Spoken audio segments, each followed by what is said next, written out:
দুৰুদে ইব্ৰাহিম পাঠ কৰি শ্ৰেণীৰ ওপৰত ফুক দিলে কি হয় শুনিলে আচৰিত হৈ যাব। দুৰুদ শৰীফৰ ইমানেই ফজিলত হয়, যদি নেক উদ্দেশ্যলৈ এই আমল আপুনি কৰে অতি দ্ৰুত আল্লাহ ৰব্বুল আলামিন আপোনাৰ উদ্দেশ্য পূৰা কৰি দিব ইনশাআল্লাহ। এই আমল কোন সময়ত আৰু কেনেকৈ কৰিব লাগিব, আমলৰ নিয়মখিনি মই ধুনীয়াকৈ বুজাই দিম। দুৰুদে ইব্ৰাহিম মই লাহে লাহে পঢ়ি দিম, মোৰ লগে লগে পঢ়ি মুখস্থ কৰি ল'ব বা লিখি লৈ আপুনি এই আমল চাইও কৰিব পাৰিব। আল্লাহ ৰব্বুল আলামিন আপোনাৰ সকলো নেক উদ্দেশ্য পূৰা কৰি দিব। দুৰুদ শৰীফৰ ইমানেই ফজিলত হয়, ৰাসূল পাক সাল্লাল্লাহু আলাইহি ওয়াসাল্লাম ইৰশাদ কৰে, মান সাল্লা আলাইয়া সালাতান ওয়াহিদাতান সাল্লাল্লাহু আলাইহি আশরান। আল্লাহু আকবার। যে ব্যক্তি নবীর মোহাব্বতত একবার দুরূদ শরীফ পাঠ করে, নবী পাক সাল্লাল্লাহু আলাইহি ওয়াসাল্লাম ইরশাদ করে, যে ব্যক্তি এবার দুরূদ শরীফ পাঠ করে আল্লাহ রাব্বুল আলামিনের পক্ষৰ পৰা লগে লগে 10টা ৰহমত তাৰ উপৰত অবতীর্ণ হৈ যায়। আল্লাহু আকবার। অন্য রিওয়ায়াতত আহিছে, যে ব্যক্তি এবার দুরূদ শরীফ পাঠ করে 10টা গুনাহ মাফ হয়, 10টা রহমত অবতীর্ণ হয়, আল্লাহ তাআলার আদালতত সেইজন ব্যক্তির কারণে 10টা মর্যাদা বুলন্দ করে দেওয়া হয়। আল্লাহু আকবার। যে ব্যক্তি দুরূদ শরীফ বেশি বেশি পাঠ করে আল্লাহ তাআলা তার প্রতি রাজি আর খুশি হয়ে যায়। তেতিয়া সেইজন বান্দাই যি দোয়া করে আল্লাহ তাআলাই কবুল করে লয়, কিয়নো এই আমল খুদ আল্লাহ তাআলাই করে। আল্লাহু আকবার। ইন্নাল্লাহা ওয়া মালাইকাতাহু ইসাল্লুনা আলান নবী ইয়া আইয়ুহাল্লাযীনা আমানু সাল্লু আলাইহি ওয়া সাল্লিমু তাসলিমা। নিশ্চয় আল্লাহ পাক আৰু তেওঁৰ ফেৰেশতাসকলে ইসাল্লুনা আলান নবী, নবীর উপর দুরূদ শরীফ পাঠ করে। হে মুমিন সকল, আল্লাহ তাআলা নিজে কৈ আছে, সাল্লু আলাইহি ওয়া সাল্লিমু তাসলিমা, তোমালোকেও নবীর উপর দুরূদ পঢ়া, সালাম পঠোৱা। আল্লাহ তাআলাই সেই কাৰণে একদল ফেৰেশতা এই কামতে নিযুক্ত দিছে। তেওঁলোকে গাঁৱে ভূঞে চহৰে নগৰে অলি গলিয়ে তেওঁলোকে ঘূৰি ফুৰে, তেওঁলোকৰ বেলেগ কোনো কাম নাই। তেওঁলোকৰ এটাই কাম, যি ঠাইত কোনো বান্দাই নবীর ইশক আর মুহাব্বতত দুরূদ শরীফ পাঠ করিলে তার নাম তার ঠিকানা লই নবীর রওজাত নি পৌঁছাই দেয়। ইয়া রাসূলুল্লাহ, ইয়া হাবিবাল্লাহ, অমুক ঠাইৰ পৰা অমুকৰ পুত্ৰ অমুক, অমুকৰ বেটি অমুক আপনার মুহাব্বতত দুরূদ শরীফ পাঠ করিছে, ইয়া রাসূলুল্লাহ আপনি দুরূদ ও সালাম গ্রহণ করক। আল্লাহর নবী সাল্লাল্লাহু আলাইহি সাল্লাম সেই দুরূদ ও সালাম গ্রহণ করে আৰু সেইজন উম্মতৰ জীৱনৰ শান্তিৰ কাৰণে, ইহকাল পৰকালৰ কল্যাণৰ কাৰণে আল্লাহ তাআলাৰ ওচৰত দোয়া কৰি থাকে। আল্লাহু আকবাৰ। যে ব্যক্তিৰ কাৰণে খুদ ৰাসূলে দোয়া কৰে সেইজনৰ নিচিনা ভাগ্যৱান আৰু কোন হ'ব পাৰে। সেই কাৰণে আমি দুরূদ শরীফ এনি টাইম পঢ়ি থাকিব লাগে। আল্লাহ রসুল সাল্লাল্লাহু আলাইহি ওয়াসাল্লাম ইরশাদ করে, যে ব্যক্তি পুয়া গধূলি 10 বার কৈ মোৰ ওপৰত দুৰূদ শৰীফ পাঠ কৰে ওয়াজাবাত লাহু শাফাআতি, সেইজনৰ কাৰণে শাফাআত কৰা মোৰ নবীৰ ওপৰত ওয়াজিব হৈ যায়। আল্লাহু আকবাৰ। সেইজন ব্যক্তিক ৰাসূল পাক সাল্লাল্লাহু আলাইহি ওয়াসাল্লামে শাফাআত কৰি জান্নাতত পৌঁছাই দিব। সেই কাৰণে আমি এনি টাইম দুরূদ শরীফ পঢ়ি থাকিব লাগে। যি নেক উদ্দেশ্য লৈ আপুনি এই আমল কৰিব, দুৰূদ শৰীফৰ আমল লগে লগে আল্লাহ তাআলাই কবুল কৰিব। যি ঠাইত দুৰূদ শৰীফ পঢ়া হয় সেই ঠাইত আল্লাহৰ পক্ষৰ পৰা ৰহমতৰ ফেৰেশতাসকল নাজিল হৈ যায়।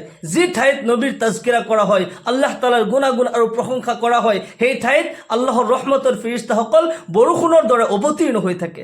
আল্লাহু আকবাৰ। সেই কাৰণে যিকোনো নেক উদ্দেশ্য লৈ আপুনি এই আমল কৰে, আপুনি কাৰোবাক ভাল পায়, মুহাব্বত কৰে, আপোনাৰ স্বামী আপোনাক ভাল নাপায়, আপোনাৰ স্বামীক বাধ্য কৰাৰ কাৰণে, স্বামীৰ মুহাব্বত হাসিল কৰাৰ কাৰণে এই আমল আপুনি কৰিব, স্ত্ৰীৰ মুহাব্বত হাসিল কৰাৰ কাৰণে এই আমল আপুনি কৰিব, দুশ্মনক দুষ্ট বনাবলৈ, দুশ্মনৰ দুশ্মনী ধ্বংস কৰাৰ কাৰণে এই আমল আপুনি কৰিব পাৰিব। দুৰূদ শৰীফৰ এই আমলটি আপুনি খাস ইখলাসৰ নিয়ত লৈ এই আমলটি কৰিব, আল্লাহ ৰাব্বুল আলামিন আপোনাৰ উদ্দেশ্য পূৰা কৰি দিব ইনশাআল্লাহ তাআলা। এই আমল যিকোনো সময়ত আপুনি কৰিব পাৰে, দিন কিৰবাতো ৰাতি যেতিয়াই ইচ্ছা আপুনি কৰিব পাৰে, কিন্তু ৰাতি যদি তাহাজ্জুদৰ সময়ত এই আমলটি কৰে বেছি ভাল হয়। ঈশা নামাজৰ পিছৰ পৰা ফজৰৰ আগলৈকে ৰাতি যিকোনো সময়ত এই আমল আপুনি কৰিব পাৰিব। ধুনীয়াকৈ অজু কৰিব, আমলৰ পূৰ্বে ধুনীয়াকৈ অজু কৰিব, এক এক অংগ 3 বাৰকৈ ধুই ভালকৈ অজু কৰিব। ৰাসূল পাক সাল্লাল্লাহু আলাইহি ওয়াসাল্লাম ইৰশাদ কৰে, যি ব্যক্তি সুন্দৰকৈ অজু কৰে সেইজন ব্যক্তিৰ কাৰণে আল্লাহ তাআলাৰ পক্ষৰ পৰা 2টা পুৰস্কাৰ। এটা হৈছে তাৰ সেই অজুৰ অংগৰ দ্বাৰা যিমান গুনাহ হৈছিল লগে লগে মাফ হৈ যায়, অজুৰ পানীৰ লগে লগে খহি পৰি যায়। আল্লাহু আকবাৰ। 2 নম্বৰ পুৰস্কাৰ হৈছে সেইজন ব্যক্তিক আল্লাহৰ নবী সাল্লাল্লাহু আলাইহি ওয়াসাল্লাম কিয়ামতৰ দিনাখন শাফাআত কৰিব। যিসকলে অজু কৰিছে, সুন্দৰকৈ অজু কৰিছে, তেওঁলোকৰ সেই অজুৰ অংগবোৰ নূৰৰ দৰে জিলিকি থাকিব। নবী পাক সাল্লাল্লাহু আলাইহি ওয়াসাল্লাম দূৰৰ পৰা দেখিলে চিনি পাই যাব, সেইসকল মোৰ উম্মত হয়। নবী সাল্লাল্লাহু আলাইহি ওয়াসাল্লামে শাফাআত কৰি আল্লাহৰ জান্নাতত প্ৰৱেশ কৰাব। সেইকাৰণে সুন্দৰকৈ অজু কৰিব। অজুৰ পিছত আকাশৰ পিনে চাই কলিমা শাহাদাত পাঠ কৰিব। أشهد أن لا إله إلا الله وحده لا شريك له وأشهد أن محمدا عبده ورسوله। অজুৰ পিছত আকাশৰ পিনে চাই কলিমা শাহাদাত পাঠ কৰিলে আল্লাহ তাআলাই সেইজন বান্দাৰ কাৰণে জান্নাতৰ সকলো দৰজা ফ্ৰী কৰি দিয়ে, সকলো দৰজা খুলি দিয়ে। সেইজন বান্দাই আল্লাহৰ জান্নাতত যিকোনো দৰজা দি ইচ্ছা কৰিলে প্ৰৱেশ কৰিব পাৰিব। সুবহানাল্লাহি বিহামদি। সেইকাৰণে যেতিয়াই অজু কৰে সুন্দৰকৈ অজু কৰিব, অজুৰ পিছত আকাশৰ পিনে চাই কলিমা শাহাদাত পাঠ কৰিবলৈ কেতিয়াও নাপাহৰিব। আল্লাহৰ নবী সাল্লাল্লাহু আলাইহি ওয়াসাল্লাম ইৰশাদ কৰে, মুছান্নাফ ইবনে আবি শাইবাৰ ৰিৱায়াত হয়, যি ব্যক্তি অজুৰ পিছত 2 ৰাকাত আদায় কৰে সেইজন ব্যক্তিৰ নখৰ গোড়াৰ গুনাহ পৰ্যন্ত আল্লাহ তাআলাই মাফ কৰি দিয়ে, সমস্ত গুনাহ মাফ হৈ যায়। আল্লাহু আকবাৰ। যেতে অজু কৰে অজুৰ পিছত তাহিয়াতুল উজু 2 ৰাকাত নামাজ আদায় কৰিব, দিনত হোক ৰাতি হোক যেতে অজু কৰে। যি ব্যক্তি অজু কৰি তাহিয়াতুল উজুৰ 2 ৰাকাত নামাজ আদায় কৰে সেইজনৰ অজু আৰু নামাজৰ জৰিয়তে তাৰ জীৱনৰ সকলো গুনাহ মাফ হৈ যায়, নখৰ গোড়াৰ গুনাহ পৰ্যন্ত আল্লাহ তাআলাই মাফ কৰি দিয়ে। তাহিয়াতুল উজুৰ 2 ৰাকাত নামাজৰ নিয়ত আপুনি এনেকৈ কৰিব, নফল নামাজ হয়, নাওয়াইতু আন উসাল্লি লিল্লাহি তাআলা রাকাতাই সালাতি তাহিয়াতুল উজুই নাফলি মুতাওয়াজ্জিহান ইলা জিহাতিল কাবাতি শরীফাতি আল্লাহু আকবার। এনেকৈ নিয়ত কৰিব। যদি নিজৰ ভাষাত নিয়ত কৰে এনেকৈ ক'ব, মই আল্লাহৰ ওয়াস্তে তাহিয়াতুল উজুৰ 2 ৰাকাত নফল নামাজ পঢ়ি আছো, আল্লাহু আকবাৰ। এনেকৈ নিয়ত কৰি যিকোনো সূৰা দি এই নামাজ আপুনি আদায় কৰি ল'ব। নামাজৰ পিছত যায় নামাজত বহি বহি আপুনি এই আমল কৰিব লাগিব। আপুনি যাৰ মহব্বত হাসিল কৰিব বিচাৰিছে, আপোনাৰ স্বামীৰ মহব্বত হাসিল কৰিব বিচাৰিছে, স্বামীৰ নাম ল'ব, স্বামীৰ মাকৰ নাম ল'ব, বা স্ত্ৰীৰ মহব্বত হাসিল কৰিব বিচাৰিছে, তেওঁৰ নাম মাকৰ নাম ল'ব।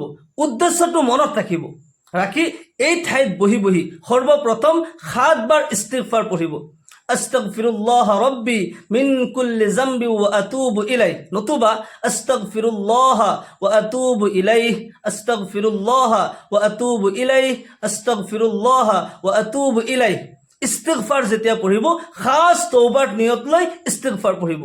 فقلت استغفروا ربكم إنه كان غفارا يرسل السماء عليكم مدرارا ويمددكم بأموال وبنين ويجعل لكم جنات ويجعل لكم أنهارا। আল্লাহ রাব্বুল আলামিনে কয়, তোমালোকে যদি খাস তওবার নিয়ত লৈ ইস্তিগফার পঢ়া তোমালোকৰ কাৰণে 5টা পুৰস্কাৰ।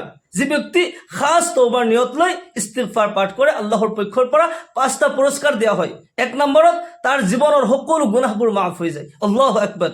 2 নম্বৰত আকাশৰ পৰা ৰিজিক বৰ্ষিত হয়, সেইজনক ধন সম্পত্তি আল্লাহ তাআলাই দান কৰে, সেইজনক আল্লাহ তাআলাই নেক সন্তান দান কৰে, জীৱনৰ আপদ বিপদ বালা মুসিবতবোৰ আল্লাহ তাআলাই দূৰ কৰি দিয়ে।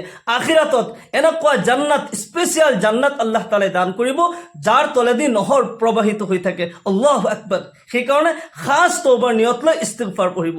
7 বাৰ ইস্তিগফাৰ পঢ়াৰ পিছত এই দুৰুদ শৰীফ, দুৰুদ ইব্ৰাহিম আপুনি পাঠ কৰিব লাগিব। অলপমান এটা পাত্ৰত অলপমান চেনি আপুনি ৰাখি ল'ব আৰু যাৰ মহব্বত হাসিল কৰিব বিচাৰিছে তেওঁৰ নাম আৰু মাকৰ নাম লিখি ৰাখিব। এটা পাত্ৰত অলপমান চেনি ৰাখি ল'ব আৰু দুৰুদ শৰীফ আপুনি পঢ়িব। কমসে কম 7 বাৰ এই দুৰুদ শৰীফ আপুনি পঢ়িব লাগে। যদি 21 বাৰ পঢ়ে বেছি ভাল হয়, কমসে কম 7 বাৰ পঢ়িব। যিমান বাৰ দুৰুদ শৰীফ পাঠ কৰিব সিমান বাৰ এই নাম আৰু চেনিৰ ওপৰত আপুনি ফুক দিব। দুৰুদ শৰীফটি মোৰ লগে লগে পঢ়ি সহিহ আৰু শুদ্ধ কৰি লওক। দুৰুদ শৰীফ। اللهم صل على محمد وعلى آل محمد كما صليت على إبراهيم وعلى آل إبراهيم إنك حميد مجيد اللهم بارك على محمد وعلى آل محمد كما باركت على إبراهيم وعلى آل إبراهيم إنك حميد مجيد। এবাৰ যেতিয়া দুৰুদ শৰীফ পঢ়া হৈ যায় তেতিয়া এই চেনি আৰু নামৰ ওপৰত একেলগে ফুক দিব। নাম লিখি সেই চেনিৰ পাত্ৰৰ ওপৰতে ৰাখি দিব। এবাৰ দুৰুদ শৰীফ পঢ়াৰ পিছত এই নাম আৰু চেনিৰ ওপৰত একেলগে ফুক দিব। এনেকৈ 7 বাৰ যেতিয়া পঢ়া হৈ যায় প্ৰতিবাৰতে ফুক দিব আৰু 7 বাৰ পঢ়া হোৱাৰ পিছত এই চেনিখিনি আপুনি যাৰ মহব্বত হাসিল কৰিব বিচাৰিছে সেইজনক খুৱাব আৰু আপুনি নিজেও খাব। যদি কোনোবা আপোনাৰ লগত দুশ্মনী কৰি আছে তেওঁ আপোনাৰ বন্ধু হৈ যাব।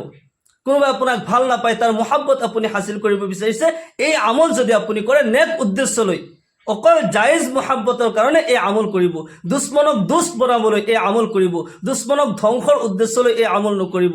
নাজায়েজ কোনো উদ্দেশ্য লৈ এই আমল যদি আপুনি কৰে তেতিয়াহ'লে তাতে আপোনাৰ ক্ষতি হ'ব পাৰে। দুৰুদ শৰীফৰ এই আমল আপুনি ইখলাছৰ নিয়ত লৈ নেক উদ্দেশ্য লৈ যদি এই আমল কৰে 100% আপুনি ফলাফল লাভ কৰিব। আল্লাহ তাআলা আমাক সকলোকে ইহকাল পৰকালৰ কল্যাণ দান কৰক। সকলোকে আল্লাহুম্মা আমিন।